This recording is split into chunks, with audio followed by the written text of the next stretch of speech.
Le rêve d'une Europe sans frontières est né ici, il y a plus de 30 ans, dans ce petit village du Luxembourg, où en 1985, la France, l'Allemagne de l'Ouest et le Benelux signent l'accord de Schengen, un traité historique de libre circulation qui lie désormais 26 pays européens, une vraie fierté pour le maire de la Là, vous ville. voyez quand même un animal très très connu. Je suis d'avis que si vous êtes ici, vous vivez l'accord de Schengen tous les jours parce que dès que nous, on se déplace 200 mètres, on est dans un autre pays. Et ce qu'on a vu ici, nous, on a vu que toute cette région, la grande région ici, a profité de cet accord.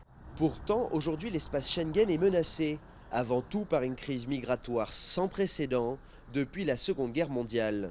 De nombreux pays comme l'Allemagne et la République tchèque ont rétabli des contrôles aux frontières face à l'afflux de réfugiés fuyant les conflits au Moyen-Orient. L'euroscepticisme est rampant et l'imminent référendum sur le maintien du Royaume-Uni au sein de l'Union européenne inquiète les visiteurs, venus voir l'endroit précis où fut signé l'accord de Schengen, au carrefour de l'Allemagne, de la France et du Luxembourg. Ça va faire des frontières et faire des complications au système des institutions qui essayent que les gens qui aient une vie raisonnable et tranquille, sans problème, sans guerre.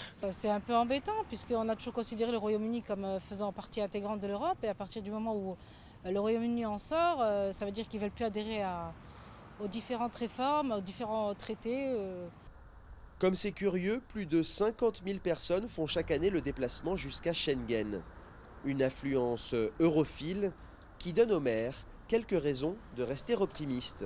Il faudrait de nouveau avoir ces visions un peu et ces rêves et revenir de ce qu'on pourrait faire ensemble parce qu'on doit changer un peu l'orientation de notre politique.